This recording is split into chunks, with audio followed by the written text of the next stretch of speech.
are conflicting reports about what the government is going to do about conversion therapy. That is the practice of trying to convert people away from being gay or trans. The Tory party is deeply split on this matter. It's been reported this week that the Prime Minister, Rishi Sunak, has decided to bring forward legislation to ban it, although there has been absolutely no confirmation of that. So what is conversion therapy, and what is so dangerous about it that it should be banned by law? Jayne Ozanne is chair of the Ban Conversion Therapy Coalition. She's also an evangelical Christian who went through 20 years of conversion therapy as she tried to deal with her sexuality. Very good to see you there. Can I ask you, first of all, to explain to people who've only a very, very hazy idea of conversion therapy what we're actually talking about? Of course, Andrew.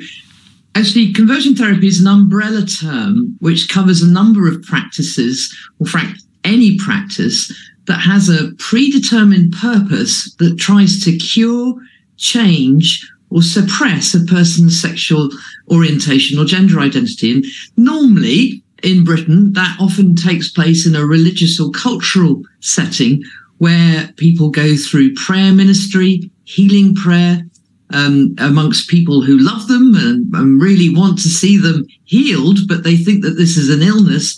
Or they will pay, as I also did, for exorcisms and deliverance ministry, for Christian counselling, for any practice that will try and change you. And sadly, the truth is some of them are really quite barbaric. We have reports of people going through forced rape, where the people have been beaten up or worse, frankly, threatened with all sorts of violence. But typically, it's done in a religious setting where you're put under an awful amount of psychological pressure because you really want to change. You believe that God thinks that you are unacceptable, that your love is evil and an abomination, and that you want to conform to the norms of the society around you. And when that healing doesn't happen, when that change doesn't happen, you're left feeling the failure. You're left being told you don't have enough faith or you're not being open enough. And you're left with this terrible problem that you yearn to love and be loved, and yet you're told it is evil and unacceptable. As an adult, that's enough. But when you're a child, that's really almost too much to bear. Now, you went through this, I think, for 20 years. I don't know if you ever suffered any violence yourself, but you certainly really wanted to change. Just tell us a bit about the effect of you on conversion therapy over that long period of time. Well, sadly, I ended up in hospital twice with my body really cracking under the strain of it all. You know, the pressure of holding in the early years a secret that I didn't feel I could share with anybody because I was too ashamed, that I thought I would be seen as unsafe or unsound. I was quite a senior Christian, you see, and being open about the fact that I was gay would have caused a huge amount of problem for me, as indeed we see in our own House of Bishops. We know we've got many bishops in the Church of England who are gay, but none of them feel able to come out for the same sort of pressure. But I ended up in hospital because of the strain of it all. I had a breakdown. I went through healing prayer and exorcisms, and I went through about 10 years of that actual practice. I spent thousands of pounds. And yet I ended up in hospital a second time with my body cracking under the strain because it was just too much for me to bear. Now, I'm one of the lucky ones. I pulled through. I had a breakdown. I decided to try and embrace who I was, but many don't. Many sadly go on to consider taking their lives or even completing suicide. We know too many people who've taken their lives because of this, or indeed they've had long-term mental health issues, self-harm, eating disorders. The list is endless, and the research on this is really quite conclusive. This causes tremendous mental health problems to people, and that's why so many countries have banned it. We seem to be tying ourselves in knots on this. And does this spread beyond Christians? Are other religions also involved in conversion therapies? Oh, yes. Most major faiths have their own forms of this amongst the Judeo tradition or the Muslim community, Hindu and Baptist. I know many people often because it's cultural as opposed to theological, or it can be a mix of both. Now, of course, in most of those traditions, there are also inclusive branches. So, as many will know, there are churches or there are synagogues and who will embrace LGBT people, but not all. And why do you think the Conservatives had such difficulty about their position on this? The party is really, really divided about it.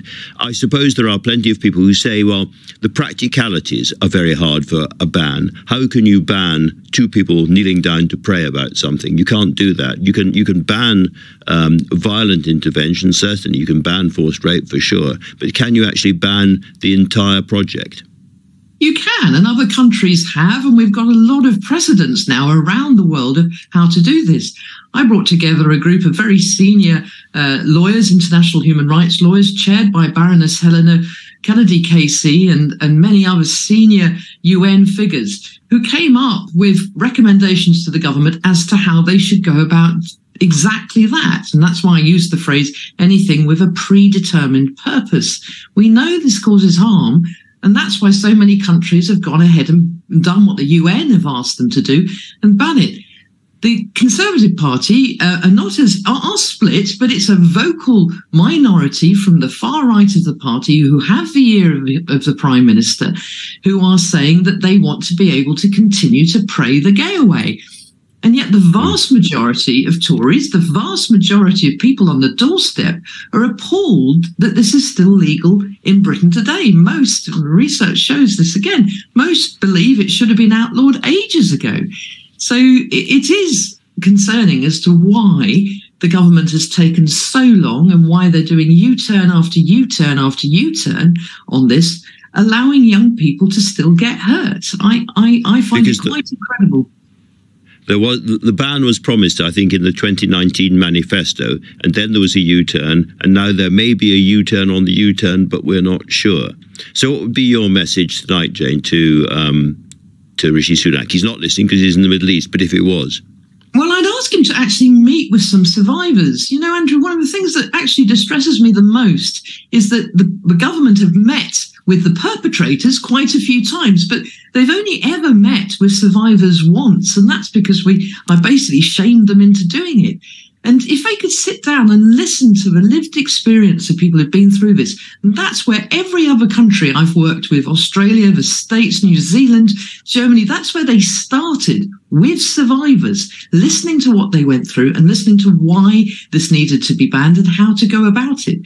So get on with it, but actually sit down and talk to those of us who have some experience of it, because then you'll understand how you can do it, why you should do it, and why you should have done it years ago. It was actually 2018 that they announced it, and we've just been going round in circles ever since. Sit down and listen. Never a bad idea. Jayne Ozanne, thank you very much indeed for talking to me tonight.